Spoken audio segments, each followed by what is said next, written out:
be a sponge, and then bring the juice.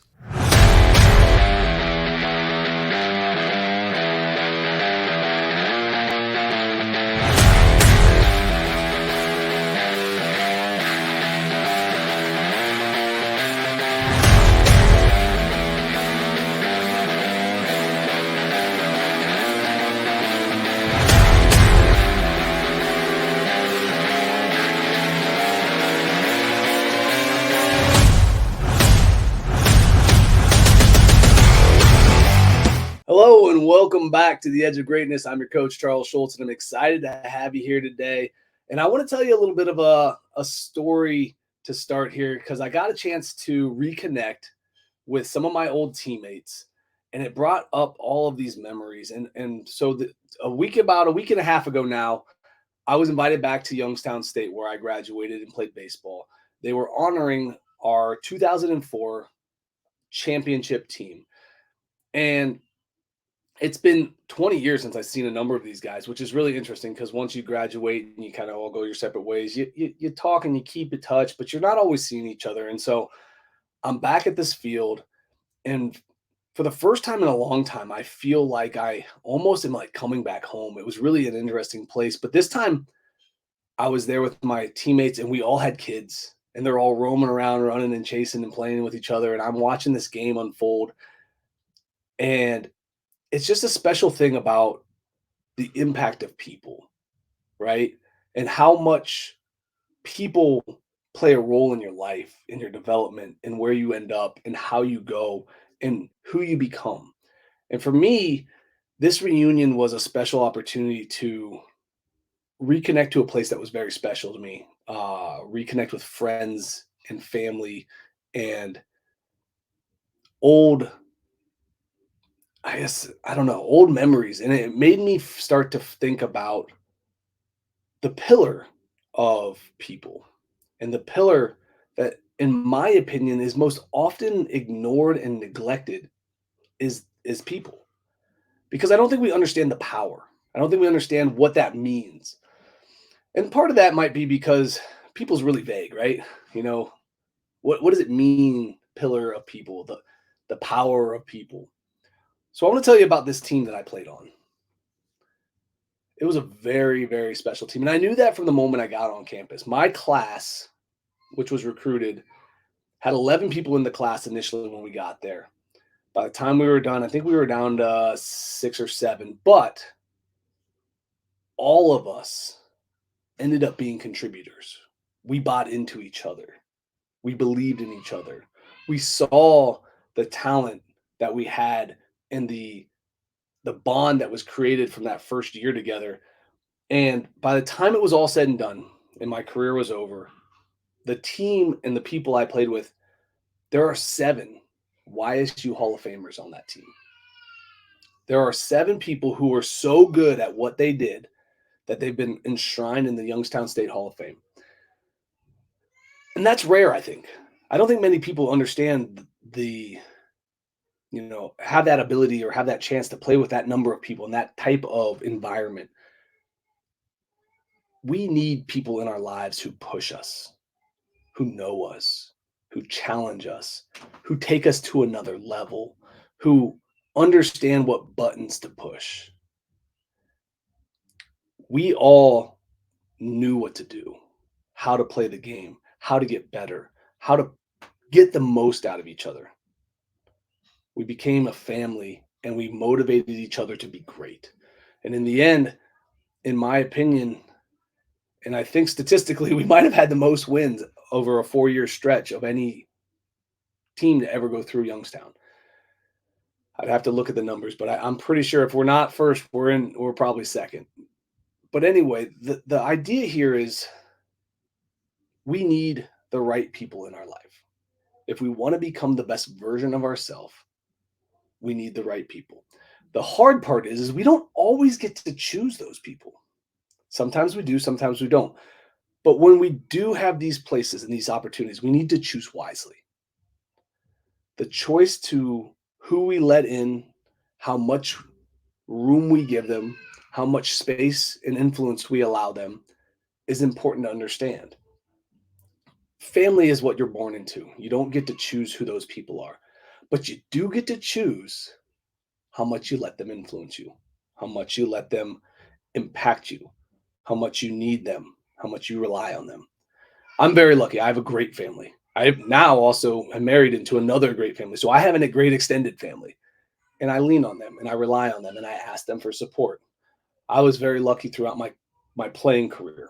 I had incredible teammates. I had selfless teammates. I also had a few bad ones, but I don't talk to them and I don't know them and I don't expect them to reach out for me to me for anything because I connected myself to the people who I knew were going to make me better, who were going to push me to new levels, were going to be motivated to do the hard thing just like me.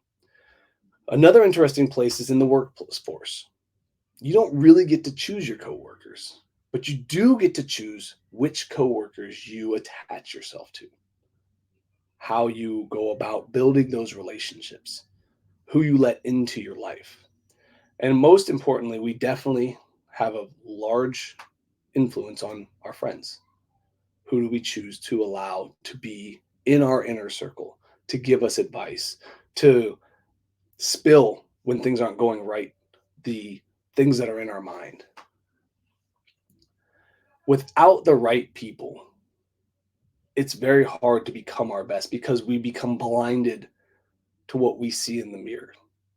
We ignore certain things about ourselves. It's just the way we're wired. Even the most critical person won't see all the flaws, won't see all the problems. You need the right people who are willing to say, hey, look, you're not going the right path right now. You're not doing the right thing. You need supporters and people willing to say the hard truths, to hold you accountable, to build you up when you're down, to pull you down when you're too high. I had an amazing high school coach. I've talked about him a couple times on the show. His name was Steven Gussler. Unfortunately, we lost him to cancer, but my time with him will never be forgotten because he did a couple amazing things. One, he knew how to get the best out of every single person he coached. He knew what buttons to push, when to push them, how to push them, and what to do and say to get people to run through brick walls. The other thing he did for me is he taught me what it truly meant to work hard, what it truly meant to fail and get back up, to be resilient, and how to become a professional. And he did this while I was in high school, in a time where I didn't want to listen to anybody because guess what? High school kids think they know it all. And I was no different. I thought I knew it all, right? My parents are stupid. You don't know what I'm going through. You've never been through this before. What are you even saying? But he knew how to connect. He knew how to build. He knew how to grow me. And because of him, I became the man I am today, obviously in conjunction with the great family I have, the great friends I have, the great teammates I have. But he connected with me at a time where I didn't want to listen to those other people.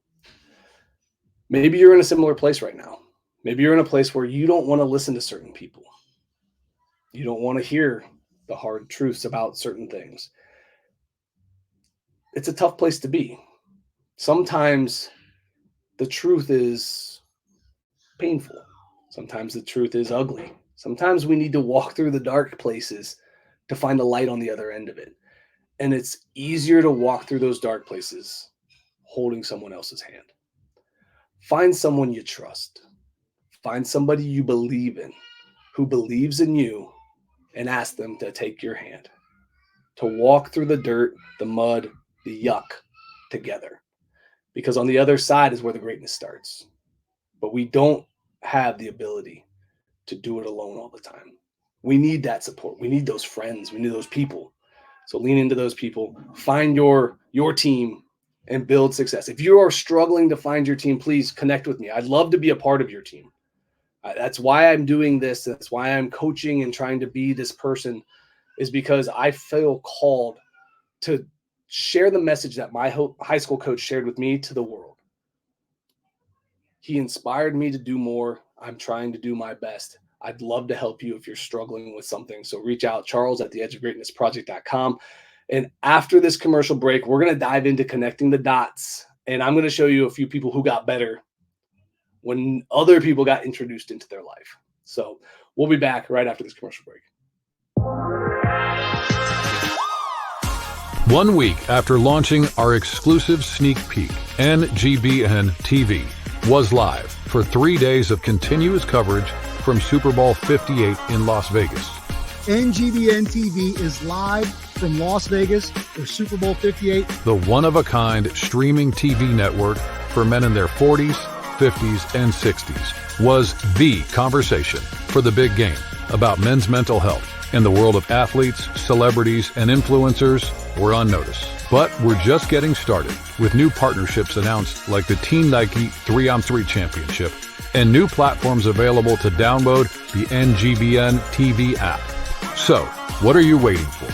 Download the app today from your favorite streaming device or check us out at ngbn.tv. This is NGBN TV.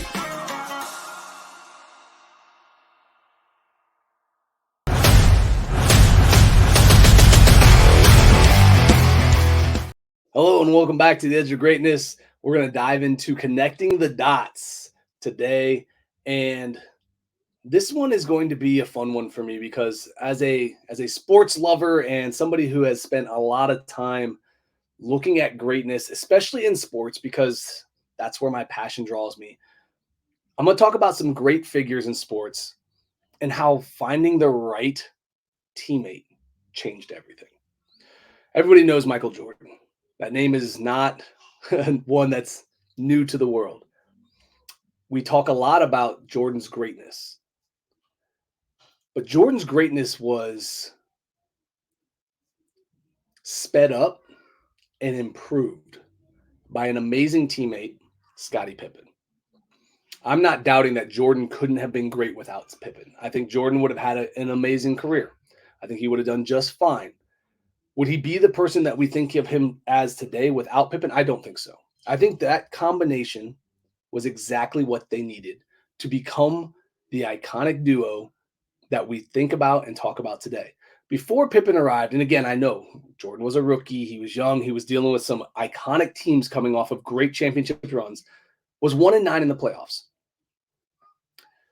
Once Pippen arrived, 6 championships, and if he doesn't retire, they probably have 8.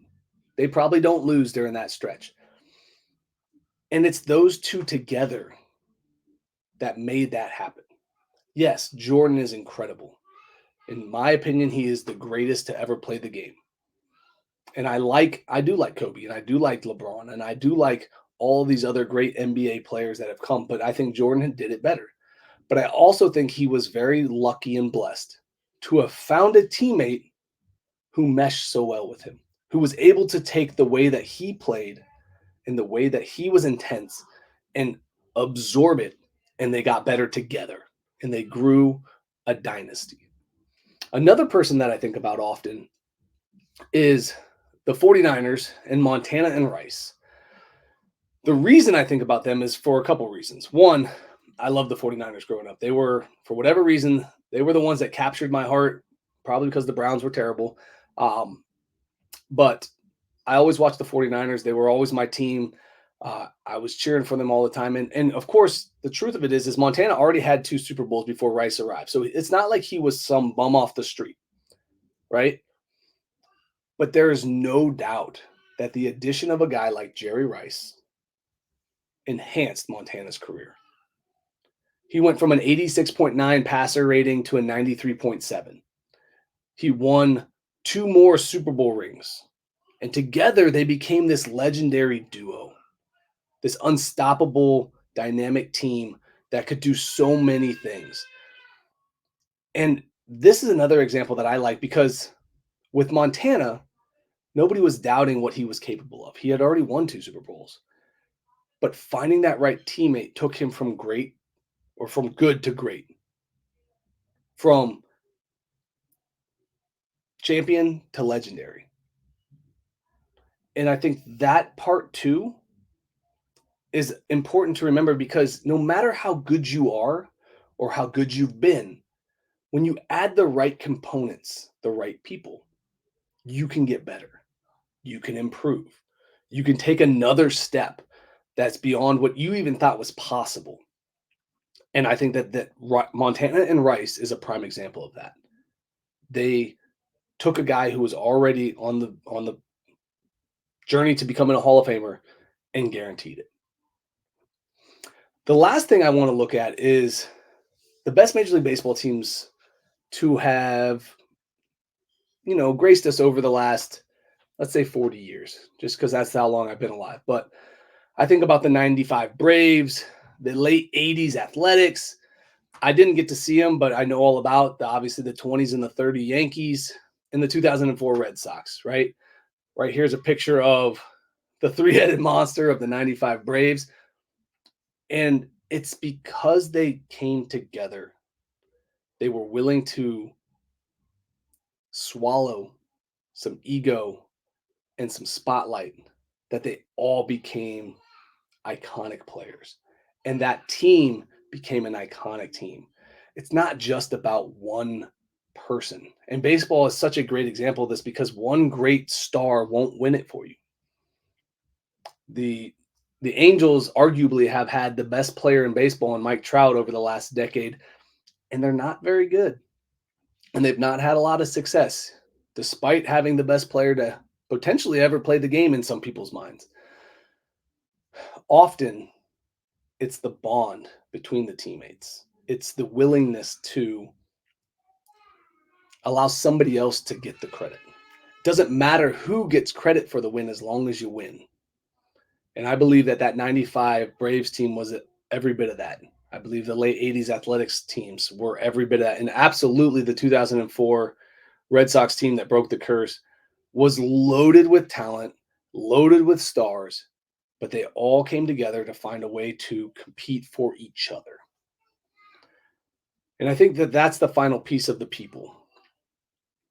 When you look at these great teams and you look at these great accomplishments, it wasn't about one person and one person's quest. It was about the team. They surrendered to the team.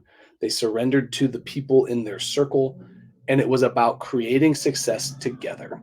It was about finding a way to become a unit, not an individual who gets rewarded.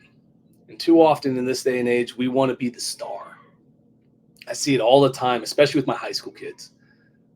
They want to be the star. They want to take the last shot, be the GOAT, whatever you want to call it. They just want the attention on themselves. It's not about the team. But until it becomes about the team and not about you, and you find the people who are willing to jump on board for the success of the whole, you will never reach your full potential. So become more like some of those championship baseball teams. Find people who want to work with you, not for you, with you, to get you where you want to go. As we wind down this segment here, I got something for you to ponder. I got a couple questions to ask you, and I want you to start to take some time to think about these things over the next few days. The first question is this: do you have the right people on your team? Only you know. Do you have the right people on your team? Are they making you better? Are they enhancing your game? And if the answer is no, it's time to make some trades, right? Even if that means you got to go to the draft and figure out some young person to bring in there, it doesn't matter. Get the right people on your team. Get rid of the ones who aren't. That's important. The other question that you need to ask yourself is, when you look for teammates, are you seeking out the right teammate? Are you looking for somebody who's going to make your life better, who's going to lift up a certain area or weakness in your life? Or are you looking for somebody who looks like the best in the game, and you're like, oh, if I add the best person on the board to my team, I'm going to be better. But then you add that person and they're all about me. They're all about what I'm going to get. What am I going to do? Who am I going to be? You don't need the best on the board. You need the best for the team.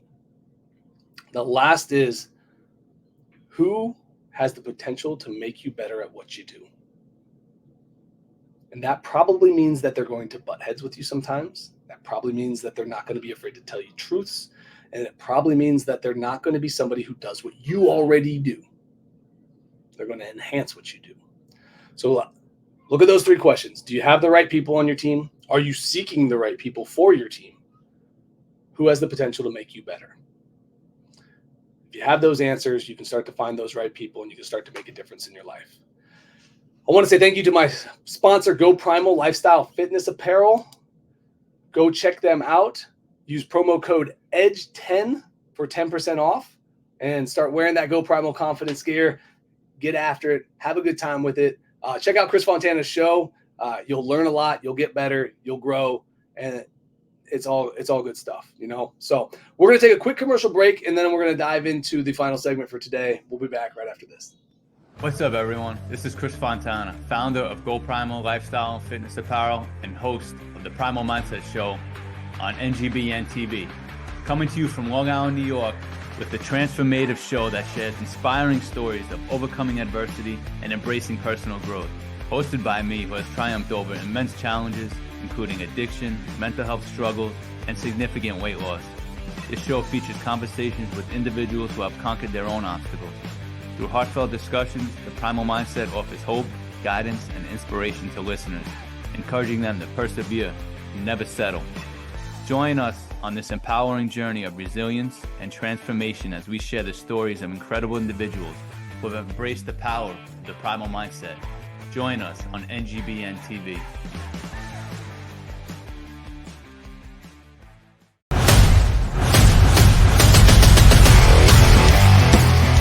Hello and welcome back to the Edge of Greatness. In today's A World of Greatness, I want to talk about a special man. And unfortunately, the world lost a great teacher and a great leader this last weekend. His name is Tim Kite, and he was just an absolutely incredible man who dedicated his life to the pursuit of excellence. I was very lucky. I got a chance to have him on my show and have a conversation with him. And we kept in touch a little bit off and on through emails and through some different things. And he was just such a special, genuine human who was all about how to teach people to unlock excellence. His signature formula, E+R=O, it lives around the world in a variety of ways, from t-shirts to bracelets to mottos in locker rooms. And for those of you who aren't familiar with it, it means event plus response equals outcome. In life, we do not control the event and we do not control the outcome, but we can influence the outcome by the way we choose to respond. And if you choose to respond the right way enough, the outcomes you seek will eventually happen. The other big lesson that he taught me, and that is part of the reason for the name of the show, is this concept of the edge, right? The edge of greatness. The edge is what he would explain as the place where talent runs out and the work begins. We all have talents. We all have skills. And eventually, if we want to become the best version of ourselves, we're going to reach a point where that talent doesn't matter anymore. We are beyond that talent. And to get better, now we must work. And we must dedicate ourselves. We must commit. We must be resilient. We must continue to work. And we must find these new ways to attack the challenges in front of us, because no longer can we just rely on the talent we have. He was a true master of the mind, and he will be greatly missed. Thank you, Tim Kite, for all of your teachings. Thank you so much for being a presence in my life. I will do my best to carry your legacy on, to share your lessons, and hopefully others will see the value that you brought into the world. So you will be greatly missed. And I it's just a tough thing to see you go. But as we close for today, I do want to say thank you so much for being here. If you haven't, check out Tim Kite before you leave. Also, you can visit me on any of my social media platforms. I'm available. I'm open. My DMs are always open and available. So I hope you connect with me. Shoot me an email. I want to get to know you. I want to connect. I want to help in any way I can. I like to believe that I'm on a mission of service. That is who I believe I'm here to be, is somebody of service to help you navigate whatever it is that you might be dealing with and going through. I hope that I have maybe an answer or a solution that might give you some direction to move a little bit closer to that. I am also currently working on a couple projects. If you are an athletic director or a coach, I'd love to connect with you outside of here and talk about two different things. I want to teach some athletes on how to apply these pillars of greatness to themselves going into the coming months, right? I want to teach them how to apply purpose, mindset, resilience, commitment. What do those mean? How do they affect my life, and how can they better yours? And then I also want to create and help work with coaches on how to teach it to their athletes, because it's one thing to apply it as a person, right? I love this idea of being able to apply it, but I also love this idea of helping people learn how to teach it. So I have 2 programs I'm working on. If you're interested or any of that sounds like something that you'd want to be a part of, shoot me an email, charles@theedgeofgreatnessproject.com. Let's connect. Let's talk through it. I'd love for you to be a part of the flagship launch of this program, and we can kind of go through some details and what that means. So, but that's it for today, guys. I do appreciate you being here. As always, keep reaching for the stars. Fall flat on your face, but remember, whenever we fall, always get up.